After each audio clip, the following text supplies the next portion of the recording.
Hi, guys. So, this week's episode of Recovery Talk is an interview that I had with another recovery coach called Becky Freestone. I was invited to do an interview on her channel, and overall, we had such a good conversation that I was thinking, wow, I think my audience would really like this. So, I decided to take that interview and make it into a podcast episode. If you want to watch the video, you can do that as well.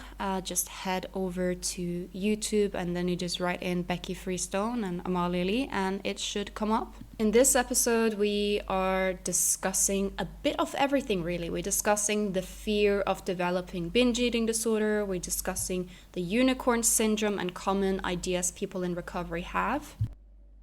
You can find Becky on Instagram at Y_be free, and you can find her YouTube as well, Becky Freestone. I cut out the introduction from her YouTube video and the ending, so it kind of starts in the middle of the conversation and kind of ends in the middle of the conversation. So just to kind of cut out the intro, because you guys already know who I am and you already know roughly what we're going to talk about. So yeah, let's get started. I hope you enjoy the conversation. Talk about a couple of things, and a couple of the things I chose actually in particular because I think you did such a phenomenal job explaining on your podcast.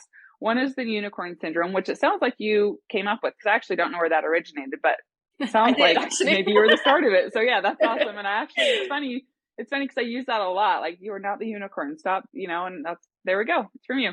So we're going to talk a little bit about unicorn syndrome, and then kind of wherever the conversation takes us, but also to a common, almost everyone I work with, and you'll agree probably, the fear of developing binge eating disorder when they're going through that extreme hunger phase, right? Which isn't just at the beginning, it comes and it goes, that extreme hunger. And especially towards the later stages is when I get people really, really worried. I'm developing binge eating, this isn't stopping. So we'll get there, but let's first kind of talk about unicorn syndrome. Can you just explain quickly? I'm sure most people listening, if they have, any familiarity with recovery content in mine or your world, they'll know what unicorn syndrome is. But can you kind of just briefly explain what that is? So the unicorn syndrome is a term I actually coined it many years ago on Tumblr because I noticed a pattern that so many people in recovery were going through the exact same things, but everyone thought that they were the exception to the rule, right? Mm-hmm. So everyone thought that they were the unicorn when they were instead, just kind of more like a regular horse, right? And this is not to say that everyone's recovery experience can't be different, that everyone are unique, all of that, of course. But very often with the unicorn syndrome, someone will believe that the rules and laws of recovery applies to everyone but them, right? So for example, what you mentioned, the fear of developing binge eating disorder, they will see that for everyone else, extreme hunger is a completely normal and expected part of recovery that is temporary, that will pass. But for them, because they're the unicorn, for them it won't pass, right? And very often when you ask the person experiencing this unicorn syndrome, like, okay, but why? They never really have any very convincing reason as to why they are the unicorn and not everyone else. It is just, I just feel that way. It's just that. Or they have some kind of elaborate explanation of why. I still haven't heard an explanation that really, that would turn out to be right. I still haven't met a unicorn. I would love to meet a unicorn one day. It would be very, very interesting, but I still haven't met one. It's been years of hunting, but I've not met one yet. Totally. And sometimes I'll be sarcastic when they're going on and on about why they're a unicorn. I'm like, you're the first one I met. I'll actually say it so this all wow, you're right. You should be worried about that. And I probably shouldn't, but I'm being sarcastic, obviously, but it's so true. You hear it over and over and over and over again. So that's one of them. Like, oh, I'm going to be the one that develops binge eating disorder. What are some other common themes of people like under that umbrella that believe that they're the unicorn? Yeah. So one of them is just recovery is possible for everyone but me. And sometimes this has been reinforced by treatment professionals that I kind of told them like, well, you're a chronic case, recovery is not possible for you, right? So I can understand where some people get it from. But interestingly enough, it seems that people, regardless if they have a supported treatment team or not, regardless if they have an eating disorder for 1 year or 10 years or 20 years, the unicorn syndrome don't discriminate. People still have it. People still think that. It's interesting because people sometimes have this belief that they are not sick enough for recovery, but also too sick to recover, right? So it's like, interesting. Or they haven't had it long enough, or they've had it too long, right? Oh yeah. I've only had it for 6 months, so I don't really think I deserve Oh, recovery. exactly. Or I've had it for 40 years. I don't think I can recover. It's 100%. like, well, so you're always 100%. going to hear the other side. Yeah, definitely. Yeah, exactly. And it's, the eating disorder is never going to be happy. The eating disorder is never going to be like, yes, you deserve recovery. Yes, recovery is possible for you. The eating disorder is always going to find a reason why it's not possible for you. So this is another common one. Believing recovery is possible for everyone but you. And this is sometimes, you know, the reasoning sometimes behind it is treatment professionals kind of giving up a bit on people, but also sometimes it's just because the person feel like they are too sick and not sick enough at the same time, therefore they can't recover, right? So that's a common one. I would also say weight gain is another one. People think that everyone has a natural set point weight range except for me. For me, everyone else's weight gain will eventually stabilize. My body will find a weight it's happy in, but not my body, because my body just don't have that. And it's like, again, very common fear. So essentially the unicorn syndrome is just mirroring the person's fears, right? And disorder. It's fear speaking. Yeah, it's a fear speaking, 100%. Yeah. With the weight gain one, I mean, there's so many branches of that, but one I hear is like, well, I'm going to gain faster than anyone else. I gain so much faster than anyone else. Or everybody else recovers into like a normal size body, a BMI 2021, so where everyone seems to be recovering, and I'm not going to be that. I'm going to be at a much higher BMI, which that's not necessarily unicorn syndrome. That's actually the case. Most people actually don't recover into BMI 2021. But that's sometimes what we see on Instagram of people that are going in this seamlessly beautiful linear, you know, path to full recovery into this, what you would see is like society's, you know, deemed perfect body type. And I think that we're doing better, I think, of people starting to come out that are not in that bracket. But I still think that there's this laser vision on just that, right? So people who are in recovery, kind of their eyes go straight to those people who are recovering that make it look like it's perfect and they're in this body that, you know, that everyone aspires or hopes to be when they fully recover based off eating disorder terms. And they're not looking around at all the other people who have messy recoveries, who are recovering into larger size bodies, who are gaining really fast in their recovery, right? We're just focusing in. I think you did an episode on this on, I can't remember the name of it, but essentially like looking at the eating disorder through Ed's glasses, kind of. I mean, like, I can't remember exactly what you titled that, but essentially kind of just honing in on and focusing on the things that kind of cater and defend your eating disorder so much. 100%. This is a common one, right? And I think it's just so important to remind people that social media is not real life. It's a highlight reel, right? So the recoveries that you see on social media seems like someone has this perfect recovery journey. Everything is great. That is not really how it really is. Even those people who seem like they have that perfect, steady recovery probably don't behind the scenes, right? So it's just so important not to compare yourself excessively because, and this is, you know, the recovery community, I think it can be a bit of a two-edged sword because on one hand, it can be a source of support, a source of, you know, information, resources that can be very valuable. But it can also just, people end up comparing their recovery to everyone else's. And they, of course, like you said, they hone in on the people who seem to have that perfect recovery. That is the people they hyper focus on. And I'm like, why am my recovery not like that? Whilst the ones that are more transparent about their recovery being as messy as recovery is, right? They're kind of not focusing on them, right? So it's very selective comparison, right? Yep, absolutely. Occasionally, and I don't know if you've done this with your clients, but occasionally I'll challenge them to just go off of social media. You know, it's like, just take 100%. A step back and just see an experiment. I'm not saying forever, but just kind of observe this next week where you're not on it at all, how your thoughts and how you feel about recovery change. And almost every single time it's like, wow, yeah, I was a bit sucked in. They don't realize it.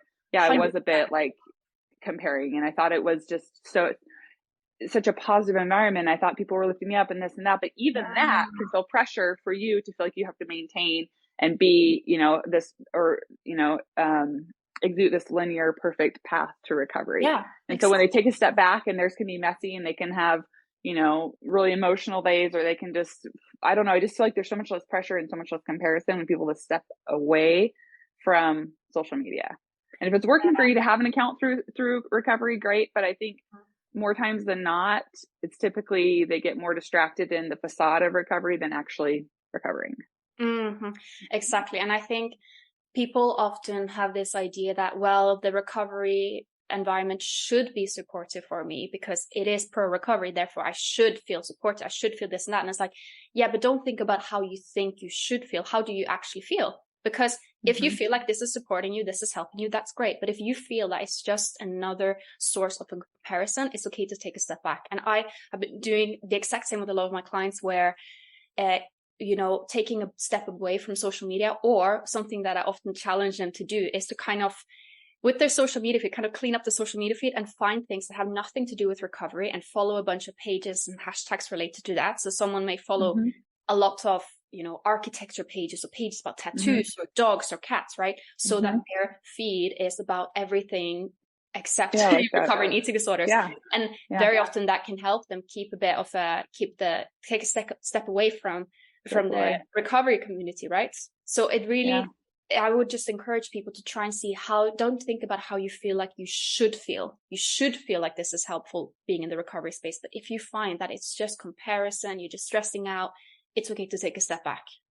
Right. Absolutely. I love that. I like that too, that allowing the social media, but then being really selective in what you're looking at and kind of filtering out the things that aren't helpful. Because I think a lot of the people that essentially just, eating disorders are isolating, right? So a lot of people in recovery are also feeling isolated. So when you have them completely detached sometimes, and that can be quite lonely. So I like that kind of alternative. Like, let's not completely go off of it, or maybe go off it for a week and then let's bring it back in, but then let's kind of be more selective in what we're looking at. So yeah, that's great. Anything else in terms of you hear people, trying to convince you that they're unicorns? Anything else you can think of?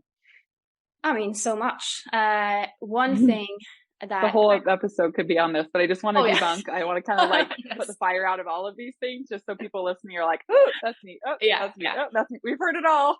I think a very, very common one is, it ties into this thing with extreme hunger and binge eating. Very often people will be convinced that the rules of that don't apply to them. And then they will have reasons they think are credible. For example, well, the thing about extreme hunger don't apply to me because I had bulimia, not restrictive anorexia, or because when I was a child, I loved sweets. I would never my parents had to hide the sweets from me. Therefore, it doesn't apply to me. Or actually, and they just come on and on with reasons. That is a very common one, why that part don't apply to them, right? So that is another common one. They think somehow that the whole thing about extreme hunger, reactive hunger, that only applies to people who are clinically underweight or people who have restrictive anorexia. But we know that most people with eating disorders are not clinically underweight and don't have exclusively restrictive anorexia, right? So that is another one that people often think that a lot of the rules and laws of recovery don't apply to them because they are not clinically underweight or because their eating disorder is not exclusively restrictive anorexia. That's probably the one I hear the most, actually, right there, is that I spend half of my time in session with somebody who is, and it doesn't just happen once, it's consistently over the course of me working with them. I'm constantly reminding them that I don't care what your body size is. It doesn't matter what your weight is. This still applies to you. Recently, I had someone reach out saying, I love your videos, but they don't apply to me because I'm not underweight, and I don't know, can't take this advice as an underweight. I'm like, oh my gosh, I failed miserably on my channel if people are hearing that and thinking this is only applying to people who are underweight. I think I mention it quite often that that's not the case, but I think people only hear and zone in on one thing. And so I know for a fact, and statistics show, just like you said, majority of people are not in a categorized underweight BMI. In fact, a lot of people aren't even in the normal BMI range. I work with people who sometimes are in a BMI, 25, 26, 27, coming to me with all the same behaviors as somebody who I'm working with, maybe a BMI 16, 17. And they don't feel like they deserve recovery. And so the only thing I feel like I have a fighting chance at is we are working on your mental health. We are working on this mental illness, and you're just as trapped as someone who's in about BMI 16. You're just as trapped. You're just, following as many rules and restrictive, or you're just as restrictive, following as many rules, feeling like you're in prison, not living life. The size of your body doesn't determine if you get to recover or not. You still absolutely can and have to recover if you want to be free from your eating disorder. Exactly. And I understand that that's not as easy said than done because of the society that we live in. And the people that I watch recover that start out in larger size bodies, I have so much respect for. Those are the bravest people out there. Honestly, I mean, those people need a lot of credit because that is not easy. And it's not, a lot of times they're not even validated by medical professionals, friends, family, and they're having to validate themselves and just be like freaking awesome in their recovery. So if you're out there listening and you're that person, you can be super awesome. And we need more people like that recovering from anorexia, so that maybe eventually it does get acknowledged, right, in the medical world. Maybe these people actually do also have eating disorder. So yeah. Yes, exactly. And I think it's also important to remember that someone can be undernourished without being clinically underweight, right? Absolutely. Someone, if you are energy suppressed, if you are restricting yourself, that can happen in different sized bodies, right? And I recently read a study that actually showed the outcome was they compared atypical anorexia, which essentially is just anorexia when you are not under that, when you're not on an underweight BMI. And which actually seems typical, like we were saying. It seems like most people actually. Statistically, it is literally typical anorexia. So it's quite I don't really like this term. They were comparing atypical anorexia and so-called typical anorexia was actually a atypical one. And they saw that the outcomes, the severity was actually the same. Mentally and physically, people were struggling just as much, right? So I think it's just important to keep that in mind. And I really hope that there's going to be a lot of changes in the future of how, eating disorders are treated in also the public healthcare system, or like in wider society, how it's seen that being underweight is a side effect in some but not all cases. And also a lot of people may have a period where they, for instance, are underweight, but that is a minority of the duration of their eating disorder, right? Even more people never are underweight, that doesn't mean you don't have an eating disorder. Right. Absolutely. And I always try to encourage and motivate them by saying, like, we actually need more people like you in not the stereotypical anorexic body to recover and start having a voice and speak out and start advocating. And like, I feel like that's the only way we're going to change this, is when people start hearing about enough people who have been through the exact same experience as someone who is diagnosed underweight, who has recovered and is able to, say, I had an eating disorder and I have recovered. So yes, that's something that I feel like I have said.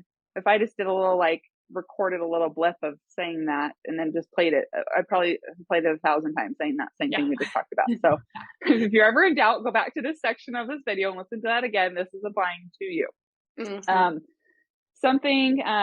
Okay, so then with unicorn syndrome, what do you, I guess, other than just repetitively repeating yourself over and over again, like, how do we get people out of that mindset? How do we get people to accept the fact that they actually do need to recover, and this approach would actually, if they trusted in it and gave it everything they have, would be able to find freedom from their eating disorder?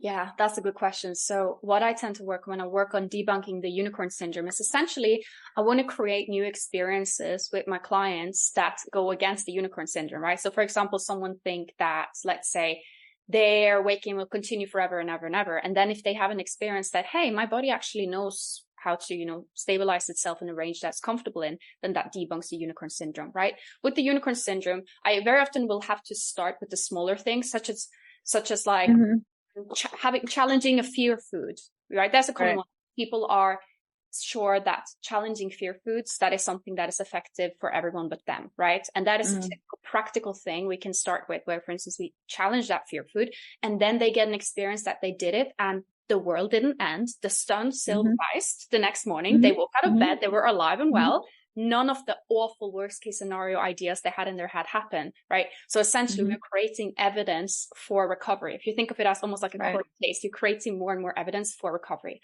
And I think another thing that is so important when challenging the unicorn syndrome is to kind of tell people that, you know what, you're not going to be completely get rid of the unicorn syndrome, but you need to do it regardless. You're going to get rid of the unicorn syndrome after your recovery, when you look back and you're just kind of shaking your head. Obviously, I was not the unicorn. Yeah. But in the moment, chances are you are going to feel like, yeah, this is not possible for me. This isn't working for me. I'm the unicorn. And then you have to do it anyways, right? The only way, you're never going to be convinced that you're not. And then be like, now I can start. That's the problem people do, is that very often they will kind of just sit and wait for the unicorns. They think that if they just give it a bit time, the unicorn syndrome will just go away, or that they can they think that they can research their way out of it. They're going to go and just find enough evidence that they're not the unicorn. But then they're spending months and months researching, but they're always going to be, they're always going to find some what they think is evidence that they are the unicorn, right? If that evidence even is just their feelings, right? So I think it's important to know that you don't have to be ready to do it. You don't have to feel like you are not the unicorn in order to do it. You just have to do it. And that's how you stop feeling that you're the unicorn. Right. Yeah. It's like the more unready you feel, the more you just have to do it. You just have to dive in. Exactly. I think sometimes people think, and I certainly was guilty of this, was I thought I'd just wake up one morning and I just feel different. Like everything would click and I'd just be able to do it. Tomorrow's the day. I'm going to do it. I'm going to be able to do it tomorrow. 100%. I feel like I'm going to be able to do it tomorrow. And nothing would change. I just thought somehow somebody from outer space was going to come and start making me act different and do different things. And like, it had to be me. I had to be the one that woke up and ate breakfast. I had to be the one that stopped exercising. I had to be the one to do all of these things. It didn't just happen to me. And so, sometimes I see that where people get stuck and it's like, what do you think is going to happen if you do nothing different? Nothing. Nothing's going to happen. You have to change. Yeah. And as we're talking about this, like and you probably can agree, I feel like I actually truly believed all of these things for myself. I truly believed I was the unicorn. I believed that I was sick too long. You know, I struggled for 20 years and I was just sick too long and there's no way my brain was able to change. I believed that I wasn't underweight enough to start recovery. I believed that I did eat, so I didn't actually have an eating disorder because I ate 3 meals a day. I had all the things I've never heard anything that I actually didn't like experience myself in my own way of thinking when I had my eating disorder. So in some ways it's hard because I'm sitting there on the other side listening, just going, oh, I'm so sorry. Like you're going to just have to, there's nothing I can say because nothing anyone ever said to me ever made any sense or did I believe until I just started doing it. And so, I like what you advise your clients, just start doing these little things and then experience what that's like and realize you didn't die. It's okay. You can take the next step. Keep going, keep going, keep going. So it's great. This is something a little bit off topic than what I had mentioned we'd discussed, but I think you're well equipped to talk about it. Quasi recovery. So this is one of the things also that majority, to be honest, of the people who reach out to me are stuck in that, right? Maybe 25% are people just at the beginning of their recovery, you know, just like hitting rock bottom and they're ready. Most of them though are these people stuck in quasi recovery. And that is a hard place to be, right? When people are they reach out, so they're obviously motivated in some way to recover, but not sure that they're ready to commit like they did at the beginning to get themselves to where they are now. But I think that actually when someone's stuck in quasi, and tell me if you agree, actually it takes even more commitment at that point than at square one. Square one, you're kind of like, okay, I'm at the very beginning of this. I know I need to do these things, or maybe I don't know, but they're telling me I have to, and I'm pretty miserable. I may as well give it a shot. And then you do some of that stuff and you get a little bit better, right?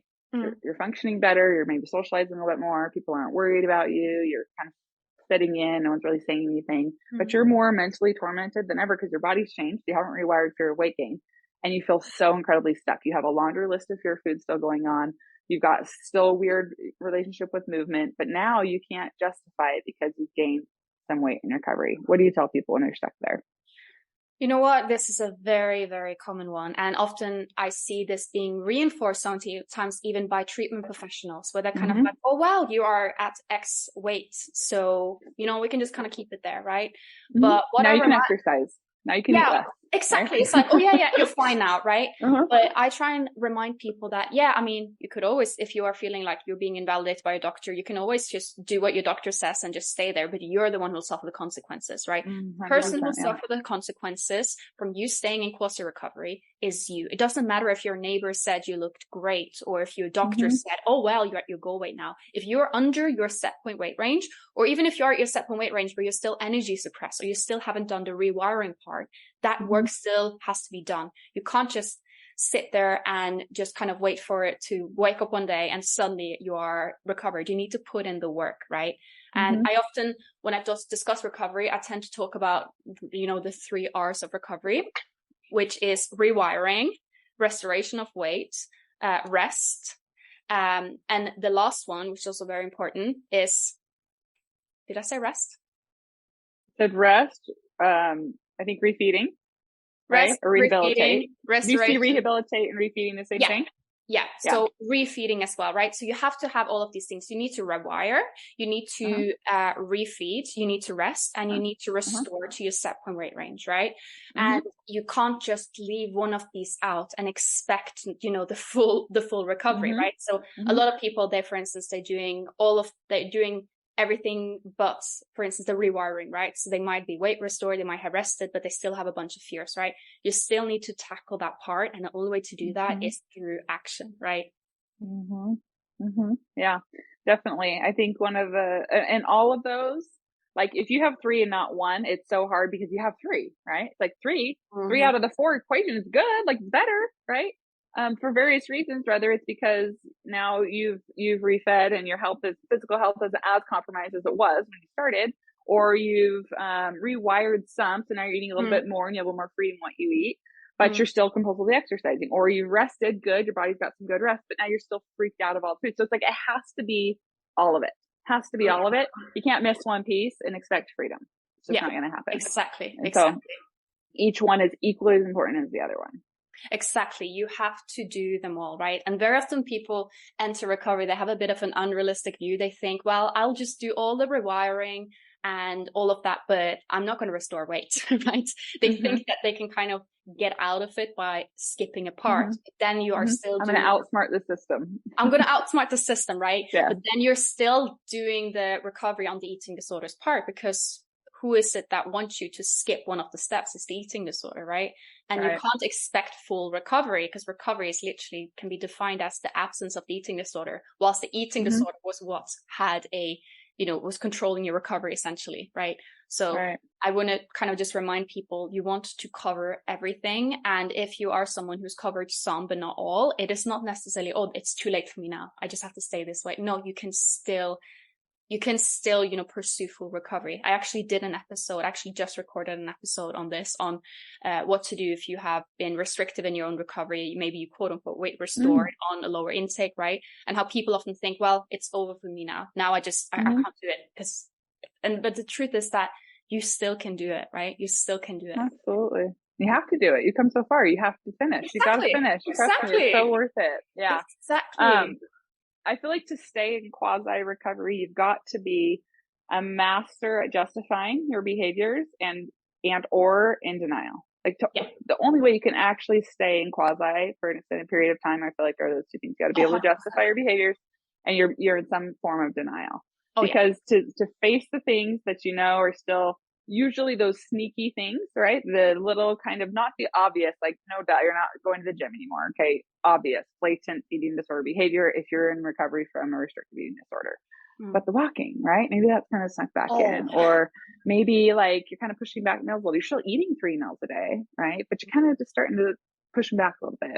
And so that's what you're going to start seeing come up more and more and more as you sit in that state of quasi until you've eventually kind of backslided back into your eating disorder fully. And so I think people think there's this illusion that they can maintain quasi. Yeah. And if you do, it's extremely painful and it's not fun. And people are pretty much in misery and feeling tortured there. Or they're going to slide backwards and relapse, or they're going to be brave and move forward. But there's no like sustaining a happy state of living in quasi recovery. Absolutely. Again, unless you're in major denial. Yeah, that's the thing, because you're pissing off the eating disorder version of yourself because you're not doing quote unquote enough disorder behaviors, but you're also pissing off the healthy version of yourself, right? So it's a really bad deal. You have both the parts of you are angry at you, so you never feel like you're doing anything right. It's exhausting place to be in. Yeah.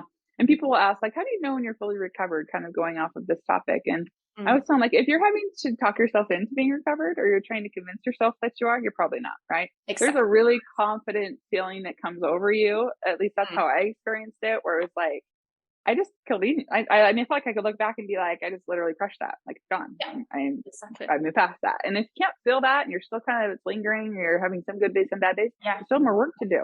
I don't care if you've been in this 5 years, if you gained 100 pounds more, you still are in recovery, and you need to keep actively behaving or acting like you're in recovery. So. Exactly. And I often get that. So for instance, I'll have someone contact me for coaching, and then they're like, oh, but I'm mostly recovered. They're kind of almost scared of like, do I even deserve support, help, coaching? Because I only have like these few behaviors left, but I'm like, and then they will mention all of them. I guess, Mhm. how far they come. And I get that. And it's amazing that they come far, but it's not like you only deserve support and help when you're like on the verge of death, right? And let's Right. also remember, most people aren't at that stage, right? Very Right. often with eating disorders, it is what can I say? I guess functional eating disorders that are so dangerous because people can justify just staying there, right? And it's just torture. It's not a good deal. You think it's a good deal. You think you do it because, oh, this is all I can handle. This eases my anxiety to stay in this closet state, but actually just creates more pain long term for short term. Absolutely. Right. Absolutely. I actually really do believe, based off of my own experience in coaching, that's when people need the most help. And that's usually, if I see someone who's going to fall off, that's about when they do, because they don't feel like and I've heard this so many times, I'm going to start booking less sessions because I think I'm doing fine. I feel like I'm doing fine.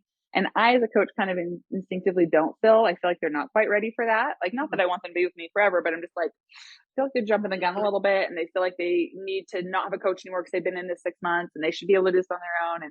And absolutely, yes. But I feel like it's not coming from a place of because they truly feel like they can go and do this on it. It's coming from a place of, I really shouldn't need a coach. I really shouldn't need that support. I've already gained all this weight. My life's it's better. And if we don't see that to the end, oftentimes what happens is months or years go by and someone reaches out again.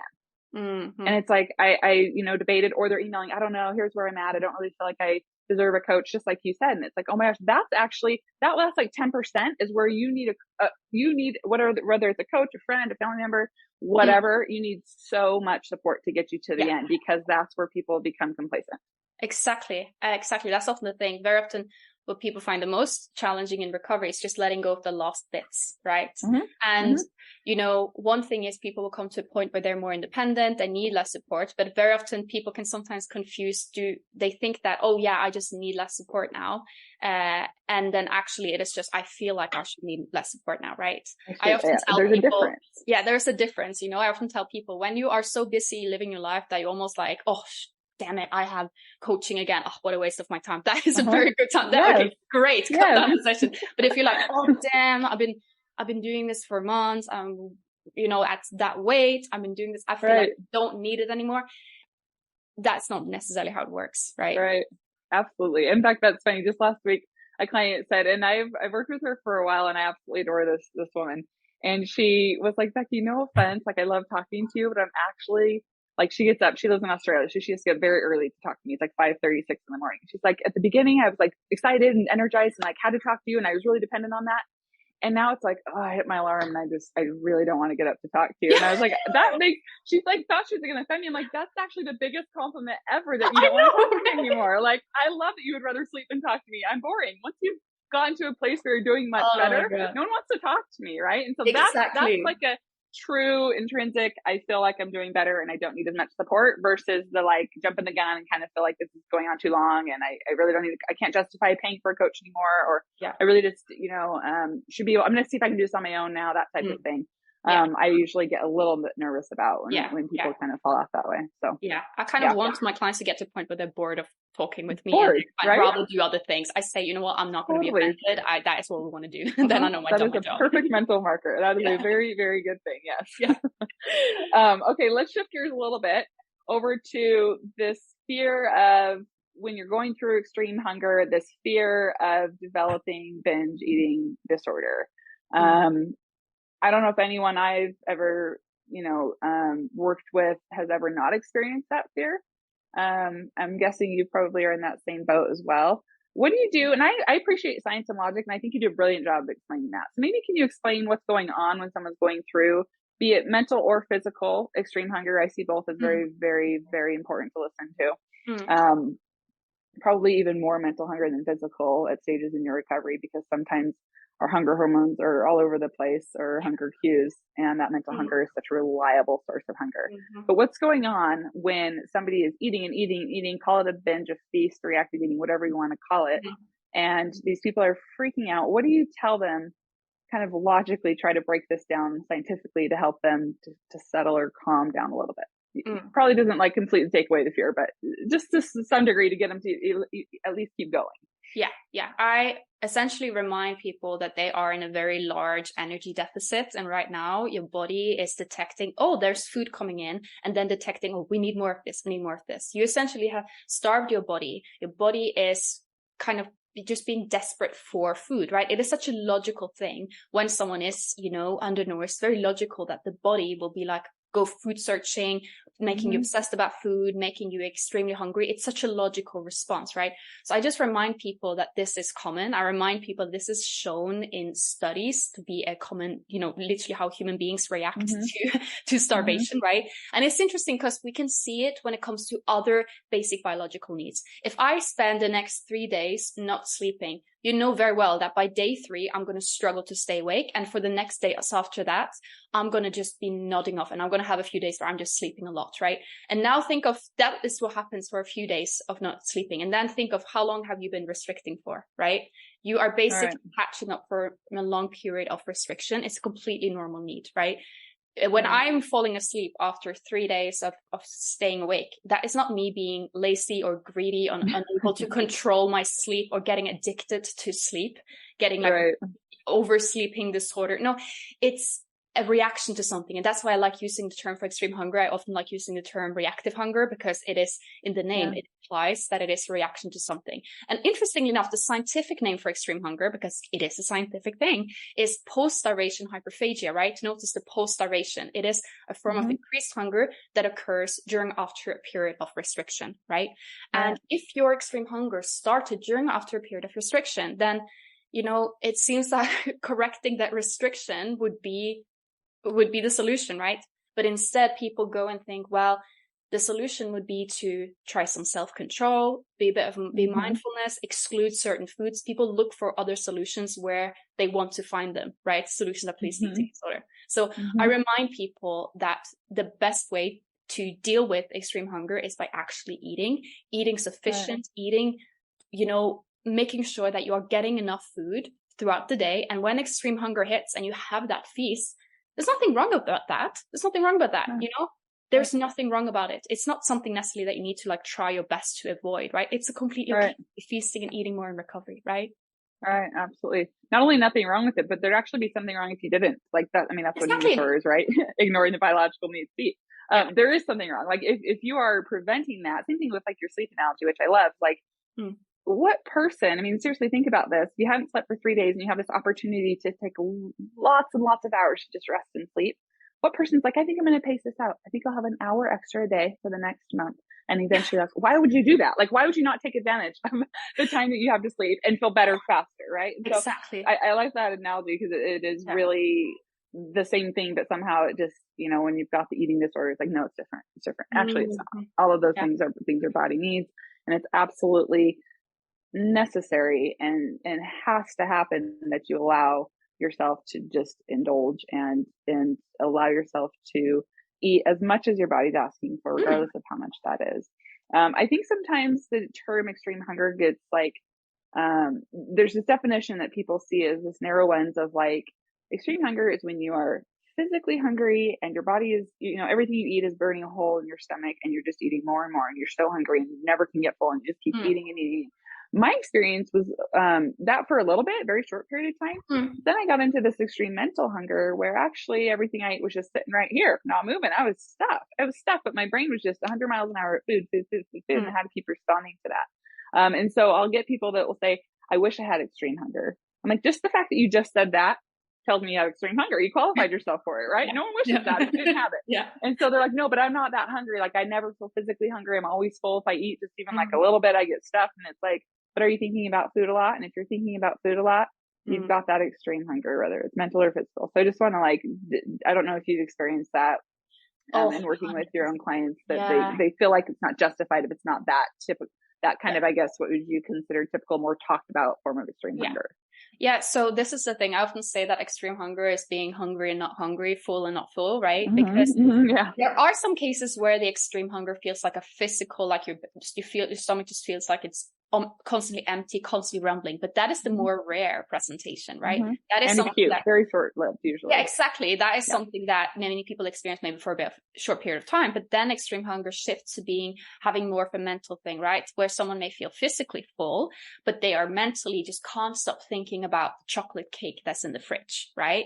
And then they think, because it is not the physical sensations, they think it's not valid. They think it's not extreme hunger. And then they think, well, I'm not hungry yet. I think about food. Oh my God, I'm developing binge eating disorder. This is not extreme hunger because this is mental. When actually the truth about extreme hunger is that it is very often, that is the more common presentation, is mental obsession about food, mental feeling, this drive to eat. So I tend to describe extreme hunger more than just hunger. I tend to describe it more as a drive to eat. That drive can be mental, the drive can be physical, it could be both. It could be you don't even know what it is, you just know that you can't stop thinking about that chocolate cake, and when it's in front of you, it's like you're possessed by the hunger demon just making you eat, right? Don't feel like you need to overanalyze your extreme hunger. You need to eat. And if you're thinking, I wish I had extreme hunger so I could justify eating the chocolate cake in the fridge, go eat that chocolate cake. Right. You got it. Yep. Absolutely. Yeah. I think for me, it was like I joked around in recovery and said I'm on the seafood diet because, like, if I saw food, I wanted to eat it. So I'm like, I'm on the seafood diet, and essentially, like, anytime I saw food, it was a yes. And if it was a no, I felt deprived and it was coming from my eating disorder. And as I progressed through recovery and I got to a place where my body felt comfortable and I had probably found somewhat of a new homeostasis for my body, I would see food and I'd actually be like, no. And it would be coming from a preference, like, not a place of fear of, like, I actually don't want that. And it was like, when that started happening, it was like that was just so crazy, because for 20 something years I was always wanting food, and if I ever said no, I felt deprived. And so when you get to a place where you're like saying no, and you're not feeling like you're missing out or you're holding off or waiting till later, it's just a general no, you're just not interested in that at the time. That's when you probably can say your hunger is coming down a bit, right? That's a good sign that you are doing well. Keep going. It may not happen every time, but you might have little glimpses. Maybe once a week that happens, and you're like, whoa, and then it starts happening more frequently. That until you get to that point, you've got some pretty raging hunger you got to respond to, regardless of all the justifications or reasons, excuses why you don't think you need to. So yeah, awesome. Anything else you want to touch on regarding binge eating disorder? I've taken up a lot of your time. I see here. I just checked. We're at 45 minutes, so we can wrap it up. I feel like I can talk and talk. It's so much better to talk to someone else than just myself into a screen, even though we're saying the same things that we both talk about on our own channels or podcasts. It's so much nice. It's so great to interact with someone and have a conversation about this. And I'm sure people on my channel will be so welcoming of a new voice. So thank you so much for coming on. Thank you for having me. I think one last thing that I want to add is, if you're someone, because this is another thing, that if you're someone who actually have binge eating disorder, restriction is still not the solution, right? Restriction I love that. is still not the solution. Because sometimes people think, well, so then this doesn't apply to me and I'm just doomed to restrict. No, because restriction is a behavior that triggers binging. Whether you have binge eating disorder or not, it is a trigger behavior, right? So I just want to say that just if you are someone who has binge eating disorder, that does not mean that you are doomed to a life of diet culture and yo-yo dieting. You still deserve recovery.